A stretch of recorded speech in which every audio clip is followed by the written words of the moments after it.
Hello students, how are you? I hope you all are fine. In yesterday's session, we have discussed about some introductory part about the microbiology. We have also discussed about the definition of the microbiology. Now in this part, we will discuss few more concepts in the microbiology that we have started. Okay, we have started with the cell structure.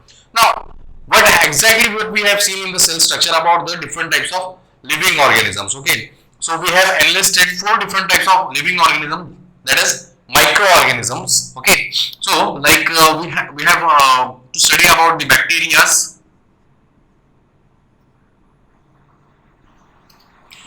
then protozoans. Okay, then viruses, then fungi. Okay, or even algae. Some more examples we can also take. So all these are nothing but the microorganisms. Why they are called microorganisms? Because their size, okay, size ranges from 0.5 micron meter to, it may vary up to 100 micron meter, or generally up to 10 micron meter.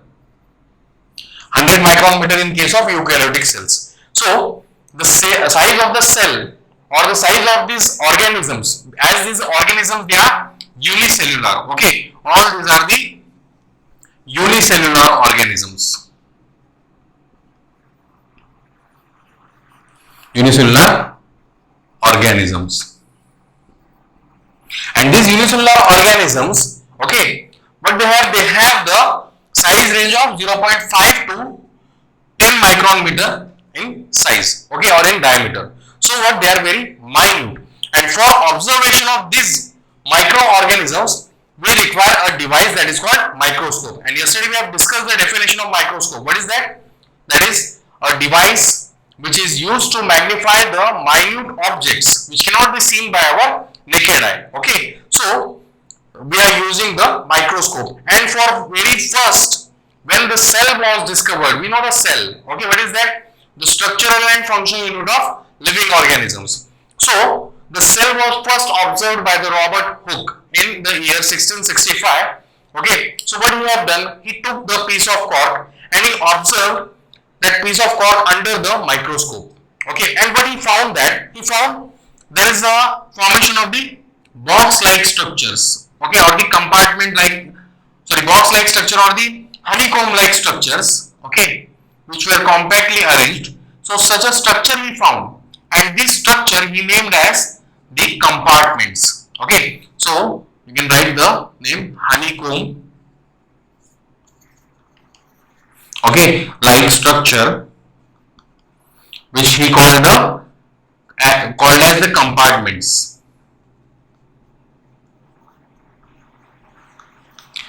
Okay, now this was the initial discovery of the cell. Later many different scientists has given their contribution in the discovery of the various other parts of the cell, like cell wall was discovered, then cell membrane was discovered. Cell membrane structure has been given by different scientists, like fluid mosaic model is there. Okay, then lamellar model of cell membrane is also seen. Apart from that, cytoplasm and cytoplasmic inclusion, that means cytoplasmic organelles. Okay, so this is about a general characteristic feature of the living cell. Now, what is the difference between this cell and this cell? Okay, see, it was observed in the plant, and when we talk of the plant or animal, okay, generally these cells, they are the eukaryotic cells. Okay, these cells are the eukaryotic, and the difference between these minute or the living organism and the actual true eukaryotic cells, see here fungi is also considered as eukaryotic one. Okay, so and some protozoans, they are also considered as the eukaryotic. The basic difference between prokaryotic and eukaryotic is that the prokaryotes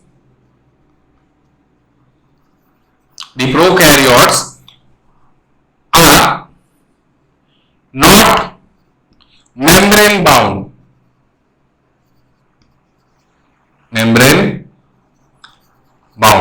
Or they don't have the membrane bound organelles. Okay, so what, they are primitive, that we have discussed yesterday, right? And here the eukaryotes, they are generally the membrane, they have the membrane bound cell organelle. That means these are the well developed eukaryotes.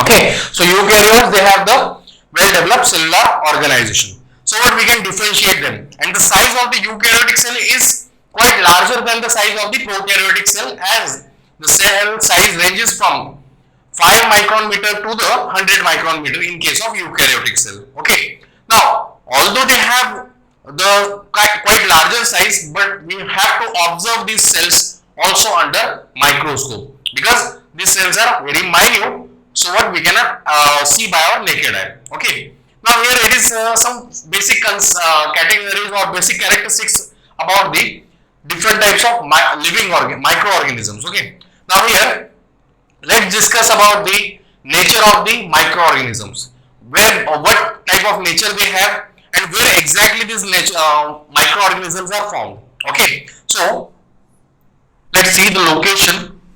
See, microorganism, when we talk about the microorganism, they are generally found in each and every type of habitat. Okay, so depending upon habitat, they can be categorized again. Okay, so I'll tell you. So generally, when we talk of the microorganisms, or the, yes, where do we find the microorganisms? So that is the habitat. Habitat of microorganisms. Habitat of microorganisms. Okay, so where exactly these microorganisms are found? So generally they are found in each and every type of environment. Okay, but depending upon the temperature ranges they show, or they show their growth, they can be referred as the mesophilic, okay, thermophilic,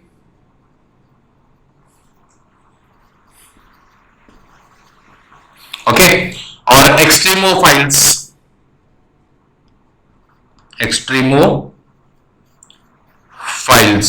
So what does that mean? Mesophilic, thermophilic. See, these are the conditions.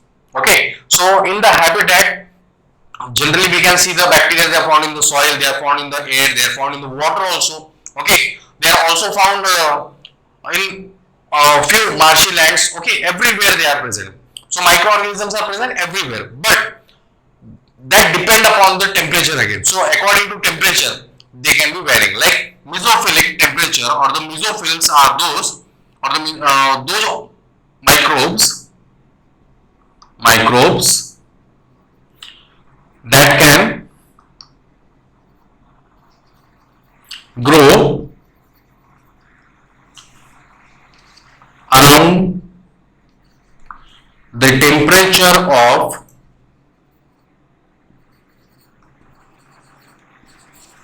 25 degrees Celsius. Okay, or they can grow at the temperature of 25 to 37 degrees Celsius. So this will be the normal temperature range for the growth of these bacteria, that is mesophilic. Now thermophiles means what?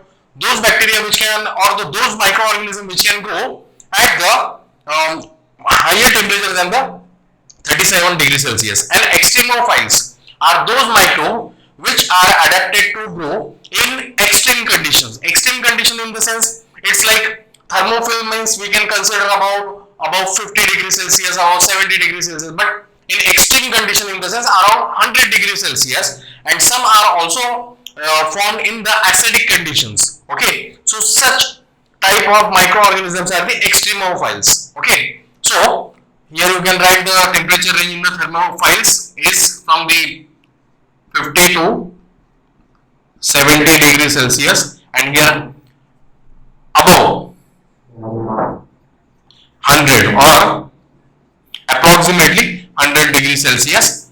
Okay, and around it. So these are the extremophiles. Even these are also been categorized. Okay, when we talk of the bacteria, see, when we talk of the bacteria are of two types. Okay, which are those? Depending upon such conditions, bacterias. Okay, that is eubacteria and archaebacteria.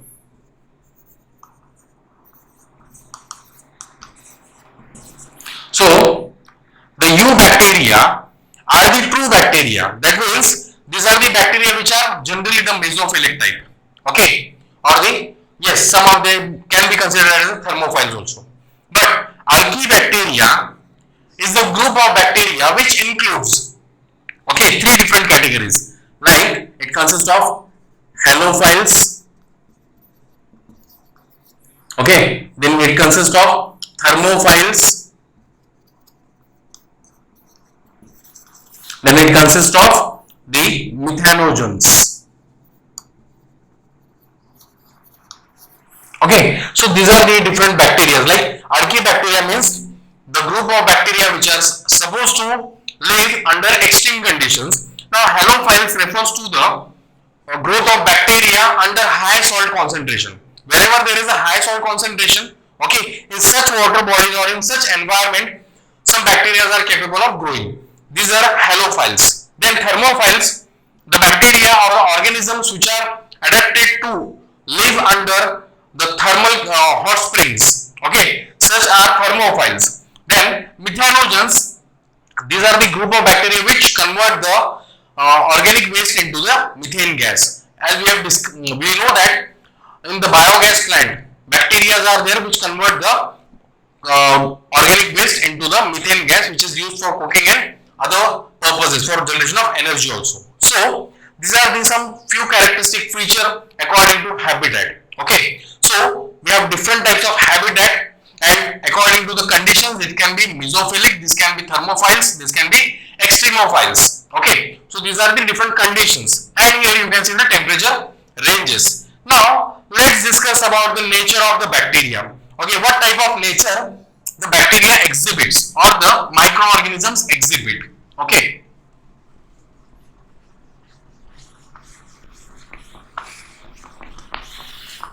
so when we talk of the nature of the bacteria, it comes with their uses, whether they are harmful or whether they are useful again. Okay, so here the bacteria or the, I'm generally talking about all the microorganisms. Suddenly comes the bacteria, the word. Okay, so let's talk of the nature of microorganisms. Now, nature of microorganisms can be determined by their type of nutrition. Okay, means what type of nutrition they have. So, generally, when we talk of the microorganisms, okay, there are few characteristic features they exhibit, depending upon which we can categorize them. Okay, and we can categorize their nature. Now let's take an account on such characteristic feature. If we talk of the mode of respiration,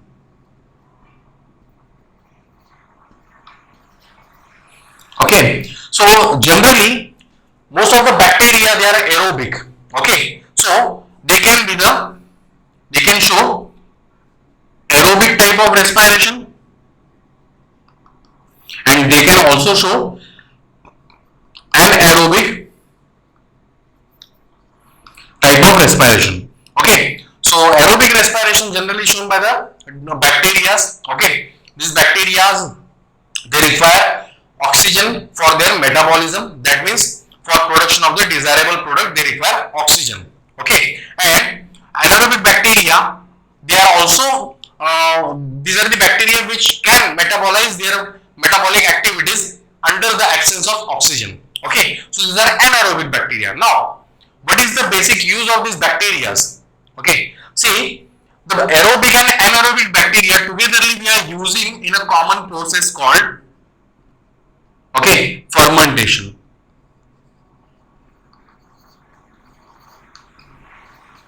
So what is fermentation? Fermentation is the method by which complex organic substances are converted into simple substances or simple organic substances. Okay, so here we can also add complex inorganic as well as organic substances are converted into simpler organic substances. Okay, with the help of living organism or the microorganisms. Okay, now these microorganisms, what they do, they consist of certain enzymes, and these enzymes will convert the complex or inorganic organic substance into simpler one. Now let's take an example. Okay, so here if we take an example of LAB, what is it? The lactic acid bacteria. Okay, so lactic acid bacteria is the bacteria which is found in the milk.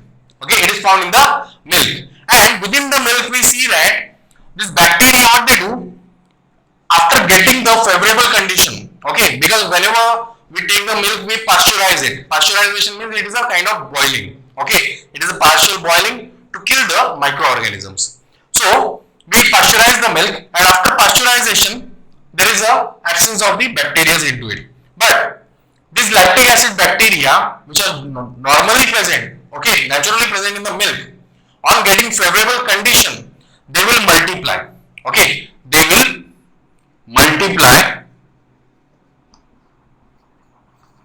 Okay, on getting favorable condition, and after multiplying, there will be formation of a byproduct. Now, what kind of byproduct are formed by the multiplication of the bacteria? Like we can get the production of the paneer. Okay, we can get the production of the curd. We can also get the production of the cheese. Okay, and other products like buttermilk is also there from the curd. Okay, from curd we can also get the buttermilk. Okay, and generally the curd and buttermilk or all these dairy products, they are consisting of vitamin B12. Okay, which is very much important for our body. Okay, so what happens during this multiplication means the lactic acid bacteria, what they do, they basically they coagulate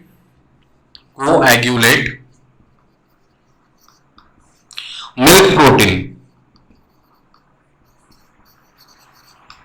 They actually coagulate the milk protein. How? By releasing certain enzymes. Okay, and enzymes are the biological catalyst which accelerate the rate of reaction. Okay, so these are the catalysts which will speed up the rate of reaction. So whatever reaction it is taking place over here, which will coagulate the milk, okay, or the milk protein, and it will form the byproducts like curd, paneer or cheese. Okay, like this. So that is associated with the lactic acid bacteria. Now, what type of nature is there of this lactic acid bacteria? Okay, so we know that generally when we produce this type of product, this is produced under anaerobic condition. Okay, so this is under anaerobic condition, but this lactic acid bacteria, they also require certain oxidating condition or the aerobic condition for their growth. Now, apart from this, other bacteria are also there. Okay, which are used in various different industries. Okay, like if we take an example, okay, of one more example, we can take an anaerobic respiration or the fermentation is production of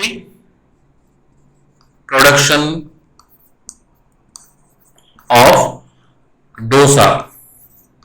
Okay, production of dosa or production of idli. Okay, it is also an anaerobic type of fermentation or anaerobic type of respiration, which is a fermentation process.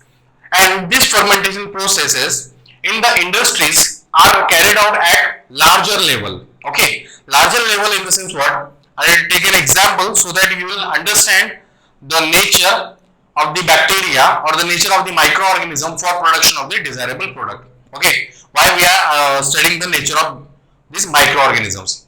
See, the nature of microorganism help us to determine what?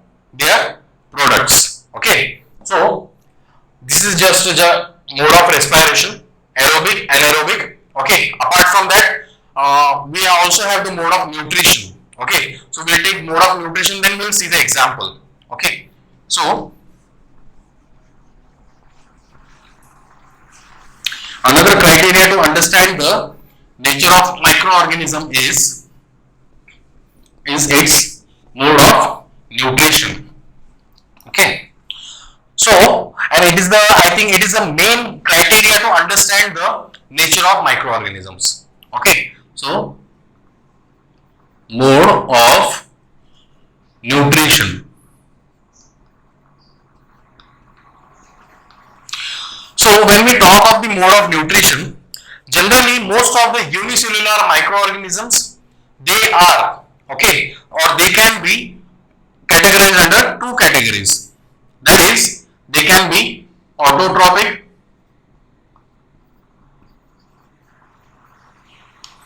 or they can be heterotrophic.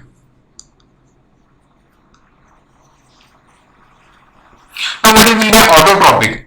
Autotrophic means what? Those organisms which can synthesize their own food material, right? So these are nothing but the autotrophic. Auto means self. The organisms or the microorganisms which are capable of synthesizing their own food material. Now, what will be there?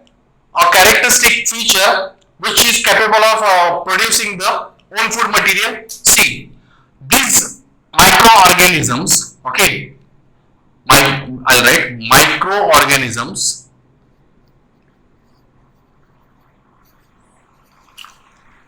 can be photosynthetic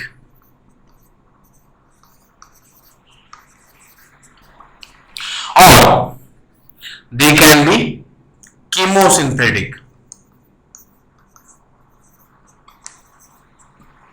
Okay, that means the microorganism, they can produce the food material by utilizing the sunlight, or they can also produce the food material by utilizing certain chemicals. Okay, so what basically they do, in autotrophic mode of nutrition, they will metabolize the inorganic substances, okay, with reference to the light in case of photosynthesis for production of energy. Okay, because energy is the capacity to do work, and whatever work these microorganisms are doing, that means they are regulating their metabolic activity. Okay, and that is with the help of energy. And another way of formation of this energy is the chemosynthetic way. Okay, generally chemolithotropes. These are the microorganisms which will convert the chemical substances into the desirable product with the release of energy. So these are the example. So example under this we can take like the purple sulfur bacteria, okay, or green green sulfur bacteria.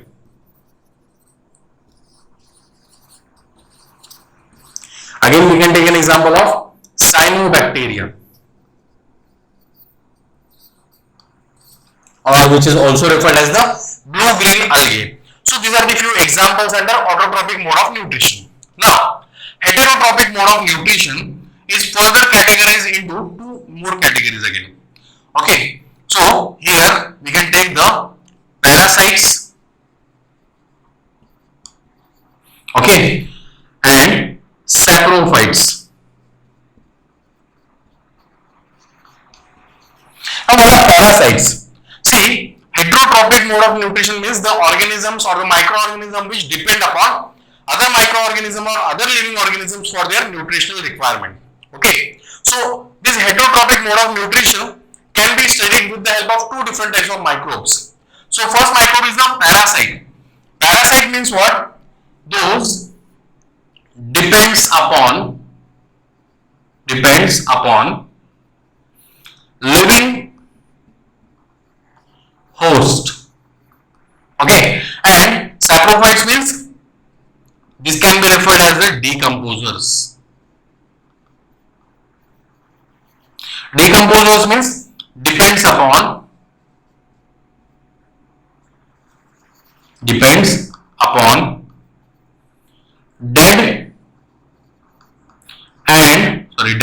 and decomposing material. Okay, so these are depending upon the dead and decomposing material. So what here we can get an idea means what type of nature these organisms have. Okay, they can be autotrophic, they can be heterotrophic, they can be self-generating, or they can be photosynthetic, chemosynthetic, or chemolithotropes, means they can convert the energy from the inorganic chemical substances, or they can also generate with the help of light energy. Okay, in case of parasites, they depend upon the living host. Okay, so in case of microorganisms, we can take many examples of the parasites. Okay, now we can take an example of amoeba. Okay, or the protozoans like Entamoeba histolytica. It is acting as a parasite which causes the bacillary dysentery. Okay, have the harmful effect. Then we can take an example of the Plasmodium, which is also a protozoan. Okay, or which is a parasite. So Plasmodium, it is responsible for causing the disease called malaria. Okay, and there are different types again. Different examples we can study in the parasites. Salmonella typhi, the bacterium which is acting as a parasite.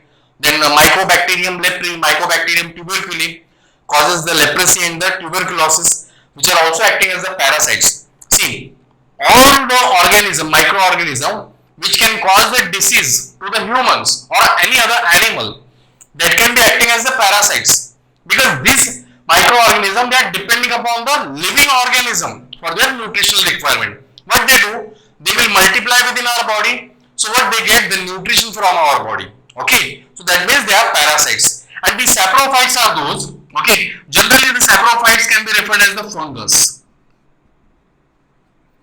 Okay, now fungus, you might be seen in the many of the like food products. Okay, like pickles, jams, or even on the breads. Okay, but what happens when we keep these breads for 3-4 days open? Okay, there will be formation of the fungi.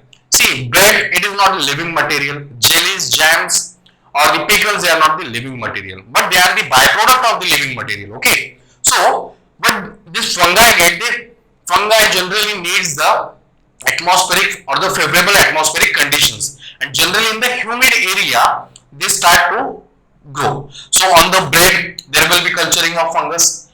On the what we say pickles or jam or the food which consists of water, they have the how they can be infected with the fungus, and this fungus, they are the saprophyte. See, they are not depending upon the living host, they are depending upon the dead material. Okay, or the byproduct of the living host. So that means these are the saprophyte depending upon the dead and decomposing material. Okay, so when we left the food for 3 to 4 days open, it is starting decomposing, and such decomposing food material, it is with the help of fungi. Okay, so many fungi, they grow on it. And one more example I would like to put here is of mushrooms. So mushrooms, we know that mushrooms, they grow, okay, by the process called spawning.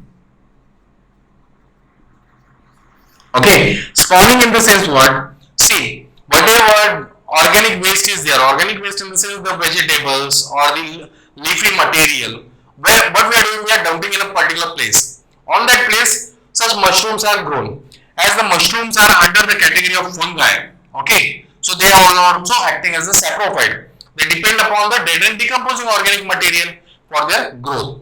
So these are the mushrooms, okay, which can be the example of the saprophyte or the fungi also. Okay, few protozoans are also there, okay, which are also acting as saprophytes. Okay, so different mode of nutrition they have. Now depending upon this also we can determine the nature of microorganism. Now apart from that, again, how to categorize the nature of microorganism? By mode of reproduction. Okay, so here mode of nutrition, we have seen the mode of respiration, we have seen the mode of nutrition. Now we'll move to the mode of reproduction. Okay, so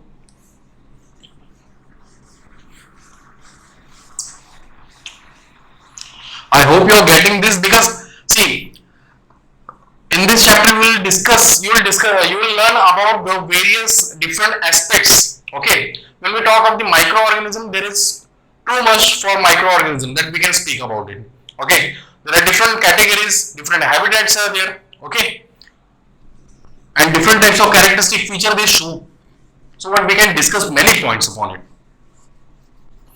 but we have to go through with certain important characteristic feature as far as our exam point of view is concerned. Okay.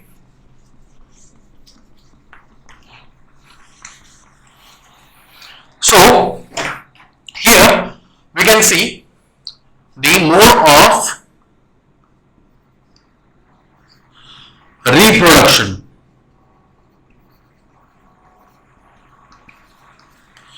Okay, so it is the most important characteristic feature to understand the nature of microorganism. Here in the nature microorganism they grow. They grow means what? They multiply, and their multiplication is nothing but a reproduction. What is reproduction? That is the reproduction means formation of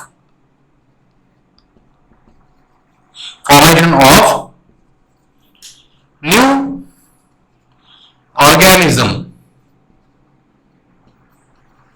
Okay, formation of new organism from pre-existing one.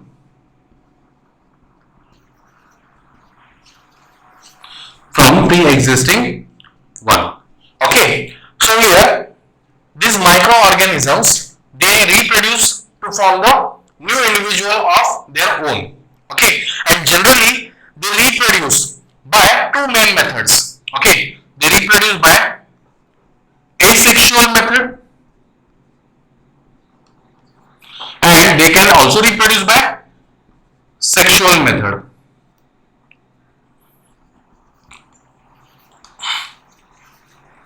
Okay, now when we talk of the asexual method, generally what type of mode of asexual reproduction is seen in case of microorganism? See, microorganism as I told you they are single cell unicellular organisms. Okay, they may be the multicellular in case of fungus or maybe filamentous, but when they are unicellular, okay, and as if we consider about the prokaryotic one again, so that means prokaryotes or viruses, okay, or even amoeba or protozoans, they are having single celled organization, and the single celled organization is very primitive type because they don't have the well developed cellular organelles, and well developed cellular organelles if they are absent, many of the processes will be regulated at very low low base. Okay, so like if we talk of the mode of nutrition we have discussed, okay, they are parasitic, they can saprophytic, they can be photosynthetic, but only if they have the photosynthetic organelle. Okay, in case of plant we have the chloroplast, but in case of bacteria like cyanobacteria they have the heterocyst. If such heterocyst type of machinery is absent in case of those bacteria, what will happen? They are unable to synthesize the food material by themselves, right? That means they have very few characteristic feature for their survival. Okay, as their organization is very primitive, they don't require at all. Okay, so here reproduction it can be through the like binary fission.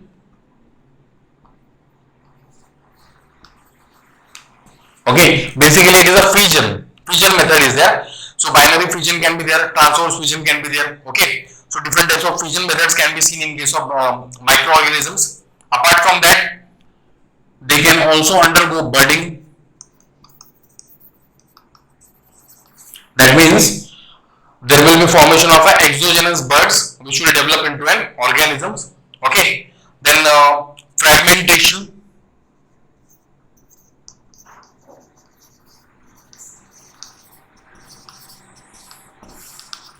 Then endospore formation.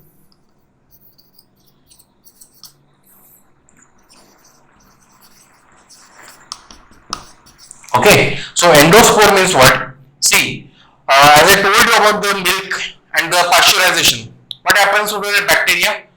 We see that bacteria after pasteurization they get killed, but they are not get killed actually.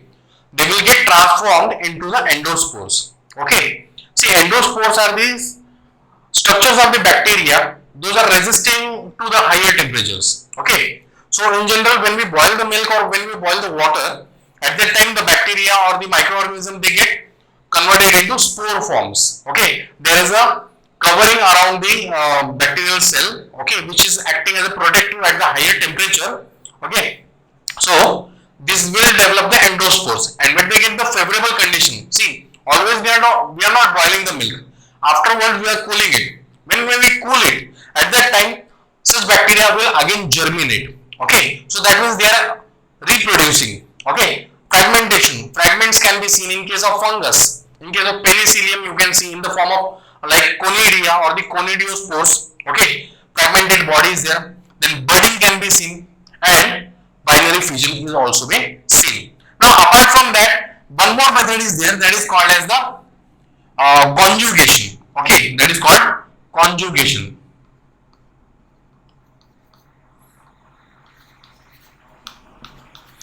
Conjugation can also be seen in case of the bacteria. Okay, now what is conjugation basically here? Conjugation takes place with the help of sexual organs. Okay, so it is a part of sexual reproduction. You can study in the sexual reproduction. Again, sexual reproduction. Then, apart from conjugation, we have the transduction.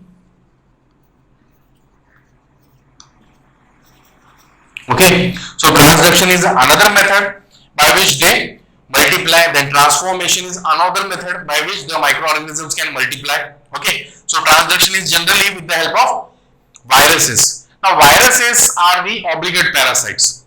Okay, so they require the host for their multiplication. Now, here the host can be any, like it can be the bacteria. If they are attacking the bacteria, they are called bacteriophage. Okay, if they are attacking the plant, they are called plant viruses, animal viruses.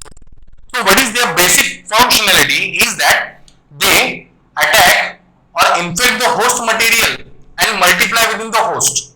Okay, so what we see this nowadays, coronavirus is very rapidly spreading among the peoples. Why it is?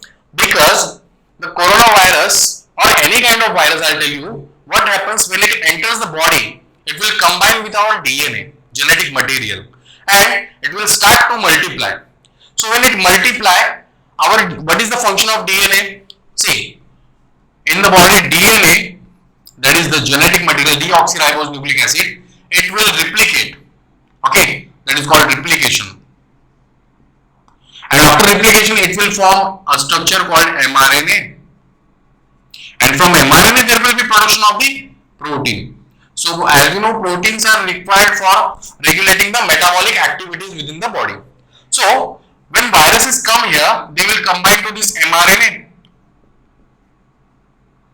Okay, and they will convert the mRNA into the DNA. Now, generally, this type of virus, they are called retrovirus. Okay, not all the viruses have this common phenomena, but somehow they will also interact with the genetic material. Okay, so if we take an example of the HIV, human immunodeficiency virus, that is being caused by the HIV virus or the retrovirus, which will, what it will do, this virus will combine with the mRNA and get converted into DNA. Now this DNA again it will multiply, and after multiplication it will form mRNA, and from mRNA protein. But the mRNA which is formed later is the viral mRNA, and the protein is also viral protein. In this way, they multiply within the body. Okay, so this is how viruses they multiply. So they require host for their multiplication. Okay, they cannot multiply by themselves. In case of bacteria also, when we talk of the transduction, okay, they perform two different cycles called lysogenic, okay, and another one is the lytic. Okay, so what happens? See, I have told you about bacteria. They consist of a extra chromosomal set of DNA that is called plasmid. Okay, so when the bacteriophage, suppose this is the bacterial cell, assume it is a bacterial cell, and these are the bacteriophage. Okay, so this bacteriophage, they consist of a single circular DNA, okay, or a linear DNA, not circular. So this DNA, they will insert the DNA material by making a hole in the cell wall of the bacteria. So this DNA will combine with the plasmid. Okay, it will combine with the plasmid, and when the plasmid multiplies, okay, at that time the DNA of the bacteria will, virus will also multiply. Okay, and after multiplication there will be many number of progenies will be formed.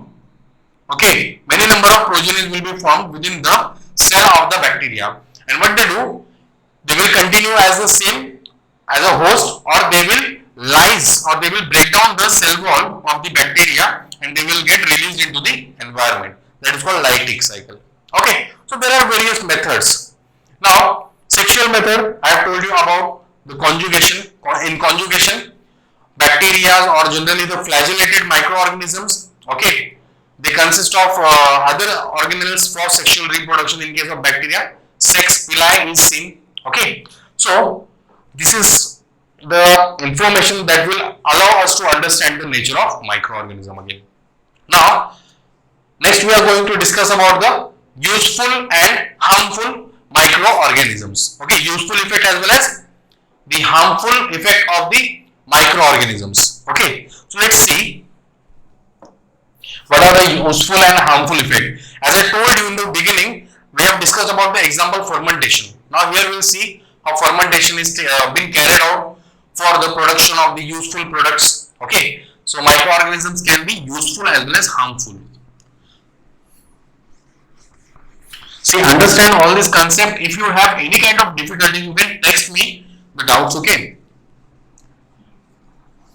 as these points are very new to you, but these are familiar, because when we perform various experiments by knowing or unknowingly in our house or in our home, at that time we don't know that these concepts or these experiments are associated with the science or the its applications. Okay, so production of curd, production of idli, dosa, okay, it is a kitchen technology, right?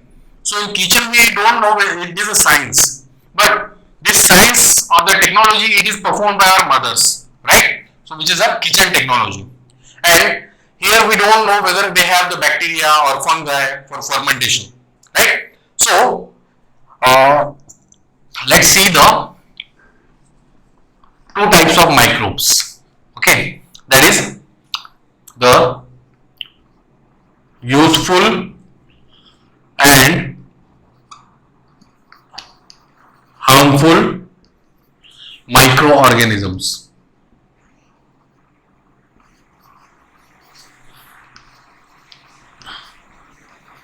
Now what is meant by useful microorganism, or what is meant by harmful microorganisms? See, microorganisms can be useful as well as harmful.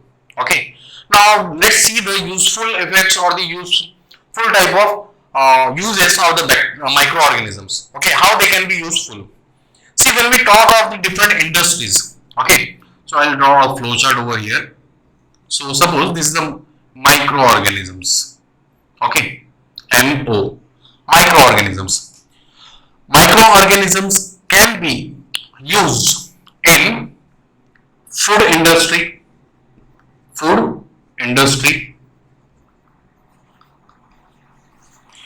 they can be used in pharmaceutical industry,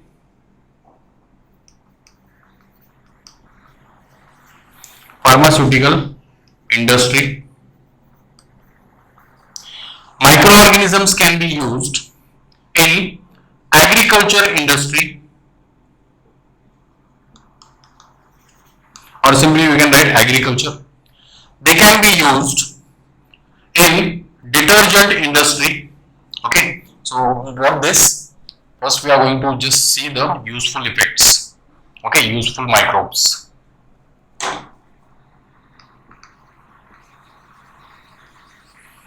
Okay, they can be used in the detergent industries. Okay, they can be used in textile industries.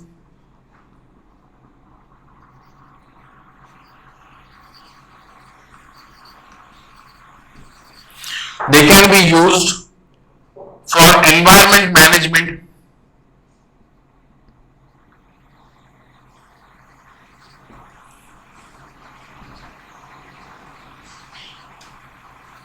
Okay, they can be used in the environment management.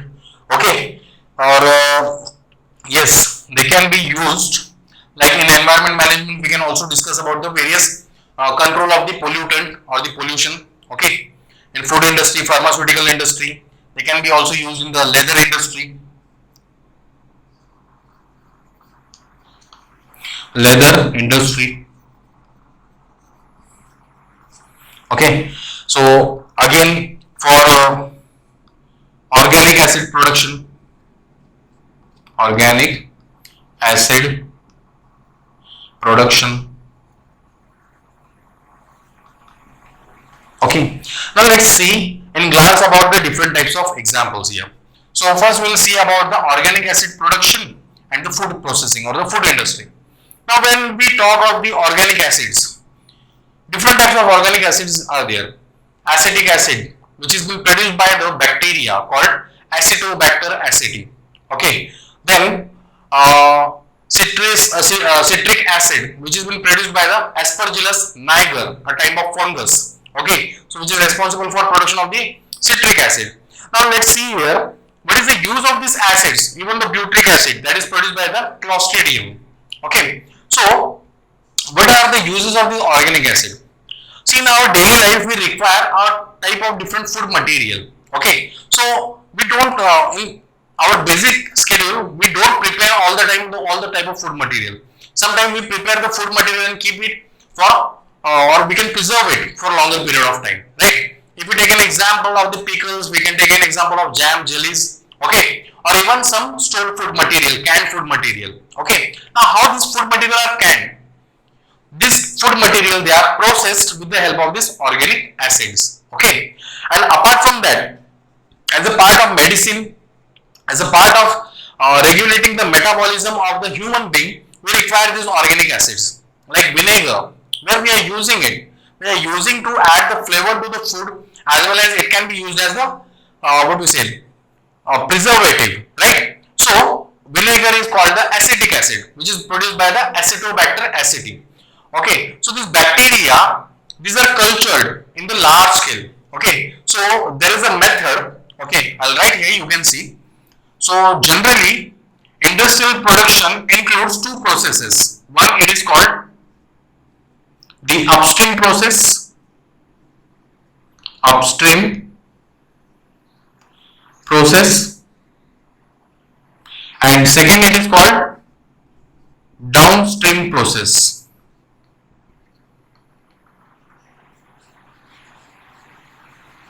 Now what is upstream process and downstream process? See, I'll give you a simple example. Okay, when we talk of the curd production, right? So curd production, how it is done? First of all, we'll warm up the milk. Okay, little bit will increase the temperature, and after that, we'll add the inoculum. What is that inoculum?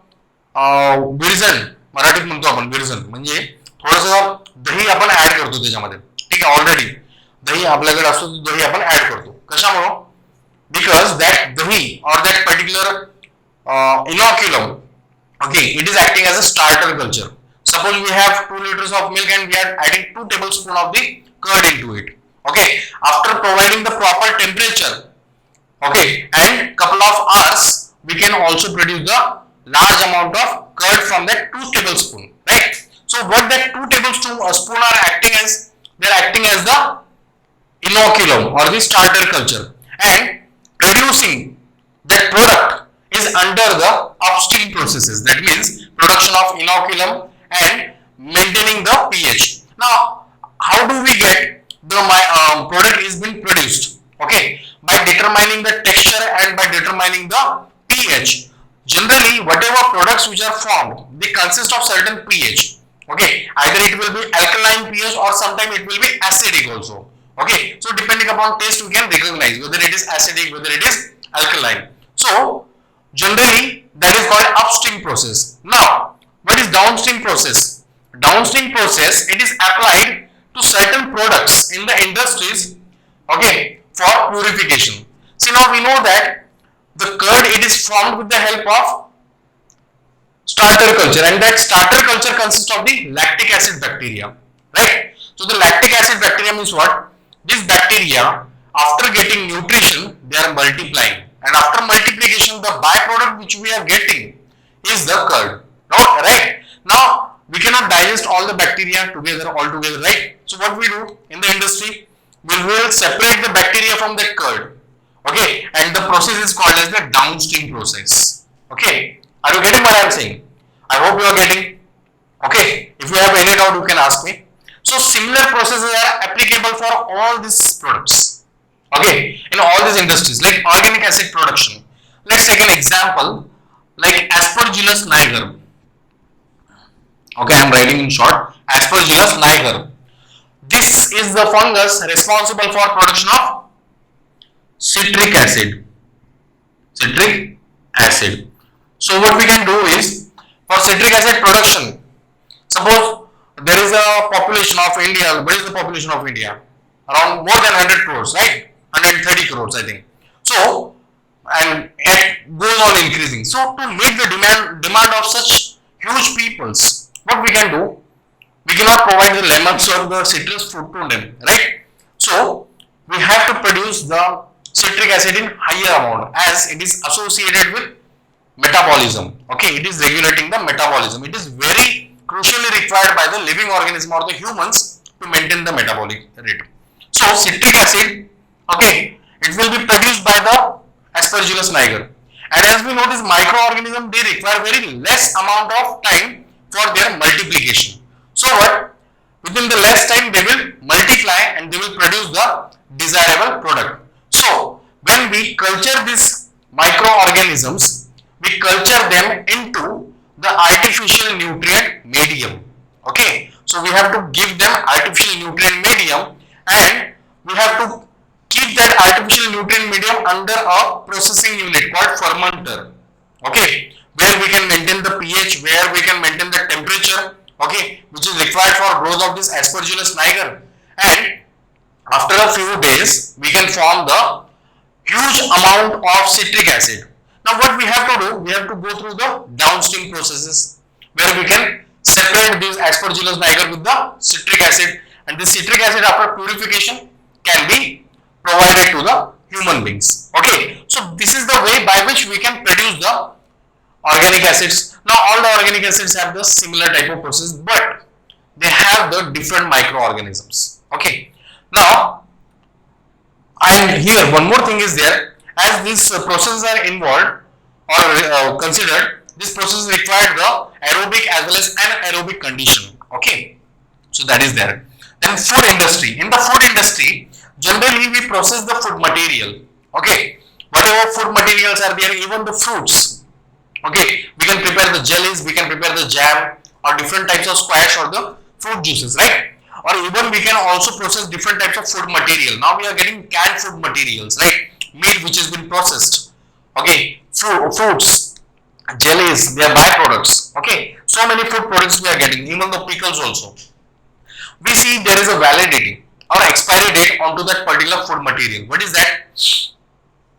That expiry date, why it is given? Because these foods are being, okay, processed by certain enzymes, and these enzymes are produced by the microorganisms.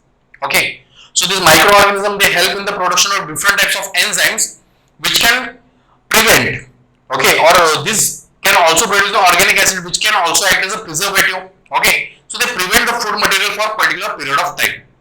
So whenever we see a packet of food, any kind of biscuits or anything, okay, it is written over there, best before 3 months or best after 3 months of manufacture, okay, best up to the 6 months of the manufacturer. So why it is? It is due to the activity of such enzymes. Okay, and apart from that, when we talk of the pharmaceutical industry, okay, in pharmaceutical industry we see that the pharmaceutical industry, they are also producing the different types of antibiotics. Now what is antibiotic?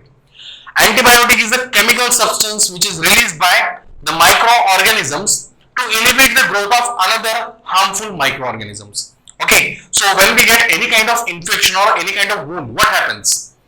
That wound, it is infected with certain bacteria, or it can infect with certain viruses, protozoans, or even the fungi, which can decompose that particular wound part and can cause the severe disorders. But here, pharmaceutical industries, what they are doing? They are producing the different types of vaccines. They are producing antibiotics. Okay, different medicines to regulate our metabolism, and this is with the help of the microorganisms. I will give you this example. That is the insulin. So, what is insulin? Insulin is a hormone, and what is the use of insulin? Is to maintain the blood glucose level or the blood sugar level. Okay, if the blood sugar level is increased, the increased level of sugar level in the blood will be maintained with the help of insulin. But if this insulin is not being produced by our body, or it is being produced very less amount, what we'll do? We have to take, or we have to inject it in our body through outer sources. Now that insulin is being produced within the bacteria called Escherichia coli. Okay, and the method is applicable here is the recombinant DNA technology, a part of biotechnology. Okay, then apart from that, many different types of drugs can be produced within the pharmaceutical industries. Okay, they can be either produced from the plants, they can be produced from the animals, they can also be produced by the microorganisms. Okay, so here we have different types, like to get recovery from the dysentery, diarrhea, okay, or acidity, different types of medicines we have. And how these medicines are produced? They are produced from the bacteria or their secretions. Okay. Now, apart from that, in agriculture, so agriculture industry, or you can take an field, agriculture field. It is a huge branch. Okay, under which we have sub branches. So where microorganisms can be used for increasing fertility, increasing the fertility of soil. So when we talk of the microorganisms, okay, some microorganisms, they are directly or indirectly associated with the root of the plants. Okay, in case of leguminous plants means the pulses, okay, legumes, they consist of high amount of proteins, they consist of high amount of lipids, okay, and essential biomolecules are present. So even the vitamins. So here, how these vitamins or protein enriched legumes are seen with the fertile soil. Okay, if the soil is fertile, they have tremendous amount of nutrients within it, then only it is possible to produce the highly valuable or nutritional type of food material. Now here, in agriculture field, with the help of biofertilizers, okay, so biofertilizer, we are using the biofertilizers. Okay, and example, rhizobium, azotobacter, Clostridium, Rhodospirillum, that is fungus, VAM, vesicular arbuscular mycorrhizae, endomycorrhizae, ectomycorrhizae. Different types of microorganisms, they can be acting as a biofertilizer. Now what they do? They basically inoculate the nutrients within the plants, okay, within the roots or within the stem part, okay, but through the soil. And these are the soil bacteria. Now they are performing their natural phenomena. But what happens if the soil doesn't have this bacteria? The plants will grow, but they don't have the proper fruits, okay, and the farmer will not get their benefits. So to overcome this problem, scientists has developed the biofertilizers under laboratory condition. What they have done? They have again selected this bacteria. They have isolated the bacteria from soil, and they have processed them under industry through the fermentation, that is through upstream process and the downstream process. And what they have done? They have produced their secretion, that is rhizobium, azotobacter, the product which is responsible for increasing or which is responsible for fixing the atmospheric nitrogen, okay, that is ammonification, nitrification. All these processes are performed under the influence of this bacteria. They fixes the nitrogen, they fixes the various different minerals within the root of the plants, okay. So this biofertilizer, when we implement, they will provide the nutrition to the plant through the roots, okay, and these biofertilizers are produced in large amount with the help of the fermentation method, and this is a byproduct of microorganism, again bacteria, okay, and some fungus can also be applied here. And then here you can see in the leather industry. Now, how microorganisms are useful in leather industry? See, we use different types of leather byproducts or the products. Belt, okay, vest belts are there. Then watch belts are there. Shoes are there, right? So different we have handbags, purse, all these things, wallets. Okay, all these are made up of leather. And how this leather is having a kind of fine texture, smooth texture. It is because see, most of the time when we see leather, it is occupied from the animals. Okay, so animals when their skin is being used for production of leather, okay, that means that skin is not that smooth. Okay, it consists of hairs. It may consist of the muscular cell debris. So all these things they are processed with the enzymes, and those enzymes are again produced by the bacteria or the microorganisms. Okay, so what we can see the texture, that is a smooth texture of the leather. Then apart from that, in the detergent industry, yesterday we have discussed about it, the detergent industry. Okay, different types of stains, ऐसे दाग वैसे दाग, और ये सब दाग कौन धोता है? With the help of enzymes. Okay, and these enzymes are produced by microorganisms. Then in the textile industry, now textile industry in the sense what? See, it is about the garments or any other byproducts like that, or the product which are like garments. Okay, so wherever we are using dyes, okay, or in such also we are using the microorganisms for processing. Okay, then in environmental management, so it is very important. As you know, population is increasing, and after increasing population, lot of waste is being released into the environment. Okay, that is the waste released by the industries, waste released by the motor vehicles, waste released by the human activities, okay, or the animal activities. All these waste carries a large amount of pollutants, okay, and this pollutant can cause damage to the environment. Okay, so such environmental management can also be associated with the microorganisms, in which we can also we can study the air pollution, water pollution.